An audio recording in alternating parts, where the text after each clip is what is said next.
Essa é a história de por que eu me considerei feminista cristã por muito tempo. Seja bem-vindo ao nosso episódio de Cristã Universitária, sua mentoria acadêmica para a fé.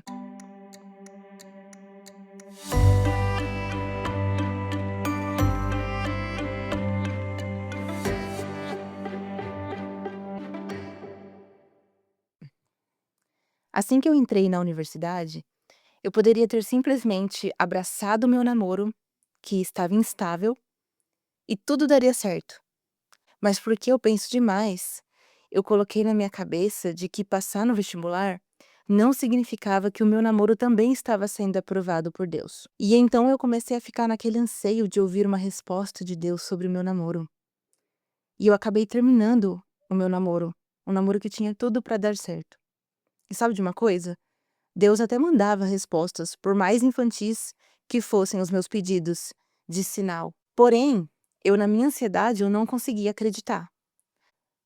Quando nós não queremos crer, pode cair um raio na nossa cabeça, que a gente continua com o coração endurecido.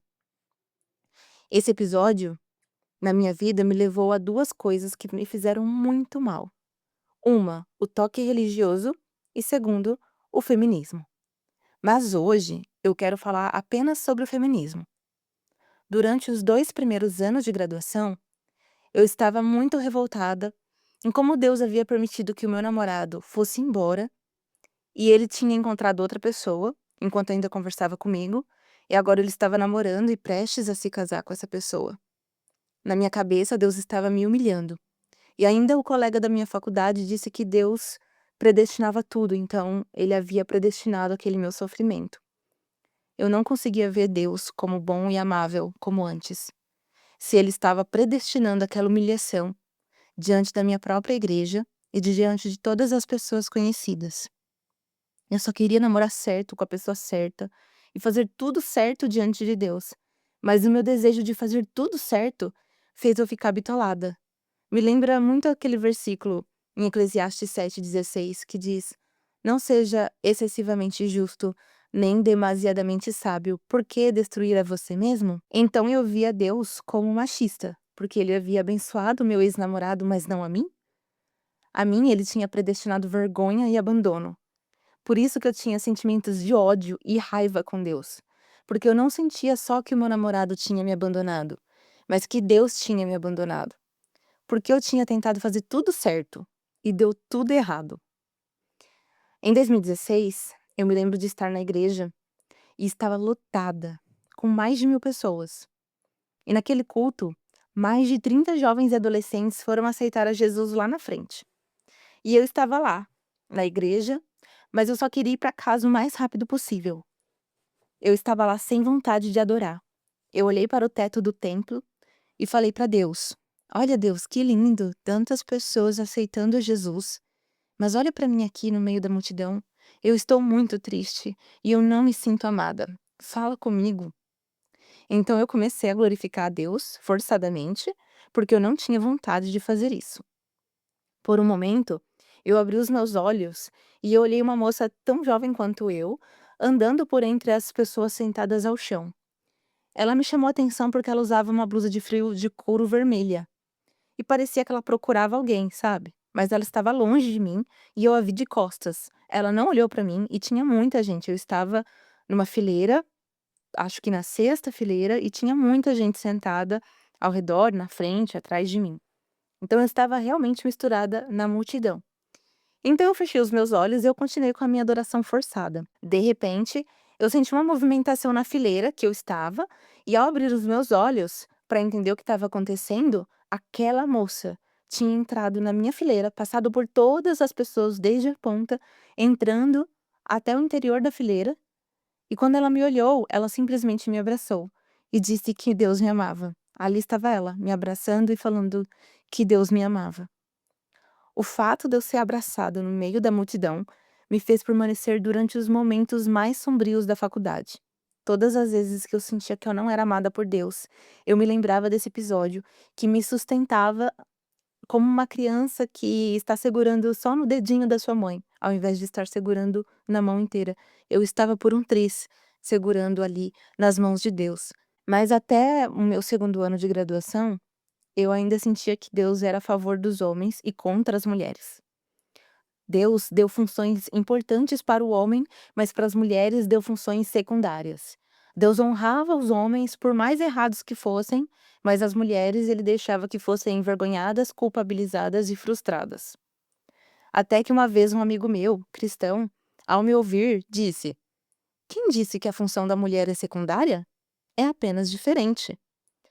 Ali quebrou um paradigma que eu estava tendo. Realmente, quem disse que o trabalho da mulher é secundário, além das próprias feministas? Ali eu tive uma relativa paz com Deus em relação a esse assunto. Mas diante de todas as situações machistas que encontramos no dia a dia, eu me posicionei como uma feminista cristã e fiquei assim por muitos anos.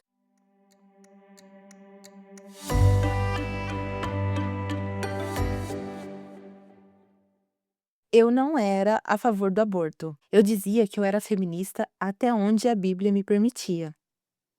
O meu argumento para ser feminista era de que eu lutava pela igualdade das mulheres no mercado de trabalho, assim como a mulher de Provérbios 31, que era sábia, forte, administradora e trabalhava fora e dentro do lar. Eu era feminista cristã porque eu lutava pelo fim da violência contra a mulher, e em 1 Pedro 3,7, Pedro diz para tratarem bem as esposas, para que as orações não sejam impedidas. Eu era feminista cristã porque eu valorizava o trabalho e a contribuição das mulheres na igreja, assim como Jesus valorizou as mulheres em seu ministério.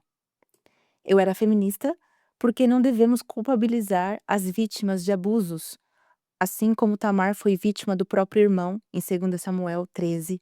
A concubina de Juízes, capítulo 19, foi vítima. Batseba também foi vítima de uma relação de poder. Quando um homem poderoso força uma relação sexual com uma mulher que está abaixo dele, é caracterizada pelo exercício do poder e pela dominação.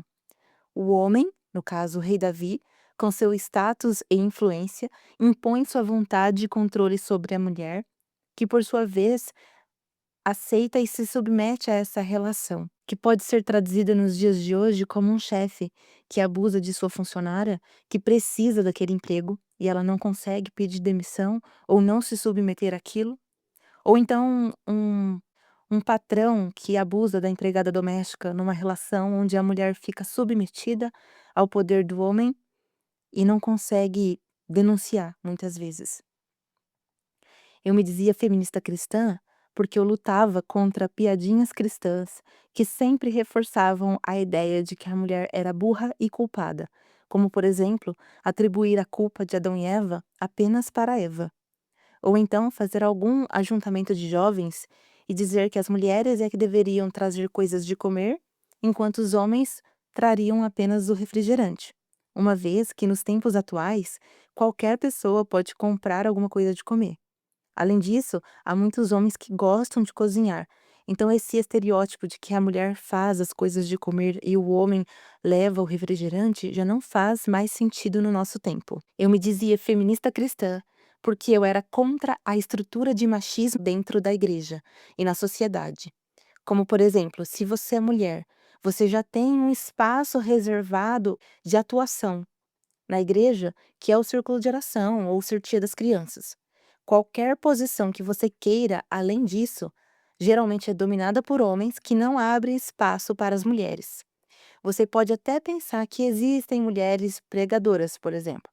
Porém, é aquela ideia de que para uma mulher ser pregadora, ela precisa ser 2 vezes melhor do que o homem. Porque a estrutura da igreja é sempre dar mais oportunidades para os homens se desenvolverem na pregação do que para as mulheres. Quando eu tinha 18 anos, por exemplo, eu tinha muita vontade de pregar, mas eu não tive nenhum incentivo como os homens tinham.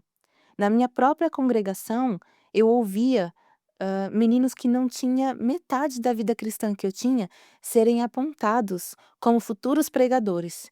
E hoje nem na igreja estão. Também vi esses homens serem levados a cargos de liderança rapidamente, enquanto eu, que tinha o desejo de pregar, só consegui fazê-lo perto dos meus 30 anos de idade, enquanto os rapazes com 18 anos, da minha época, já estavam pregando em muitas igrejas, como o meu ex-namorado, que pregava já aos 17 anos.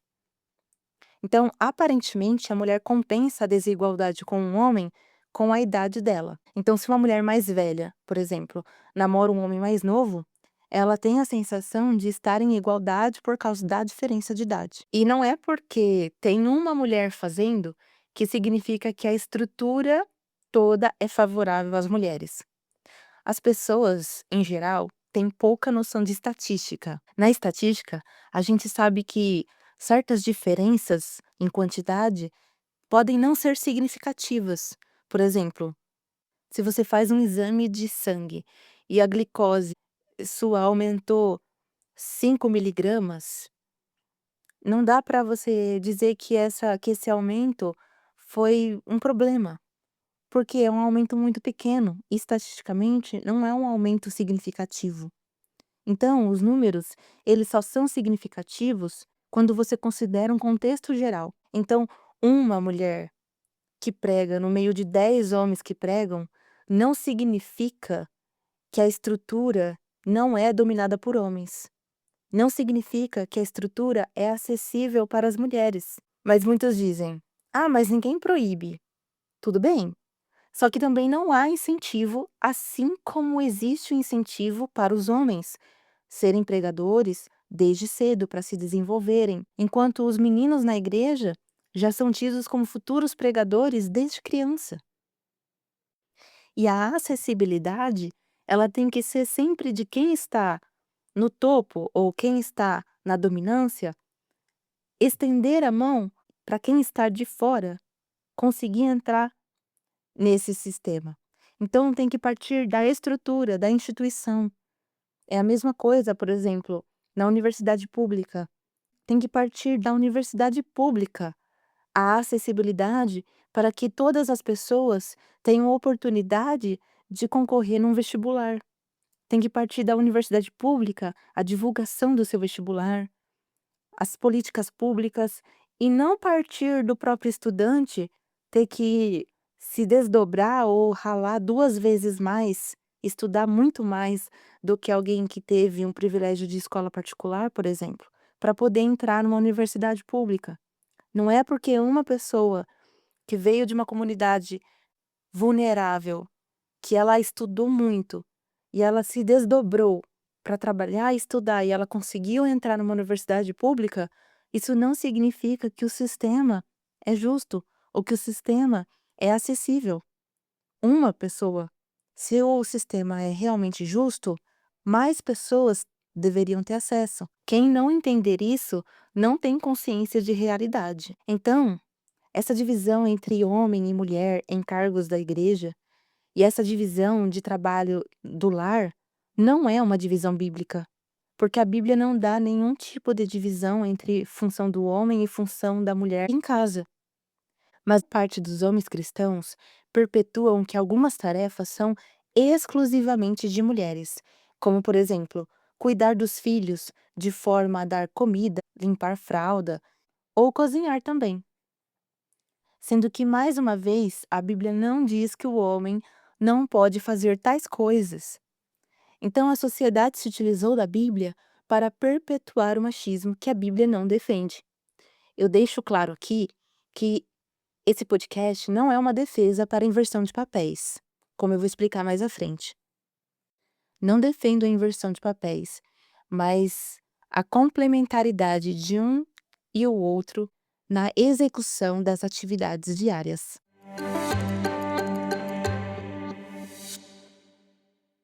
Essa primeira parte foi como eu me tornei uma feminista cristã. Mas você quer saber o porquê eu me arrependi do feminismo? Veja no próximo episódio.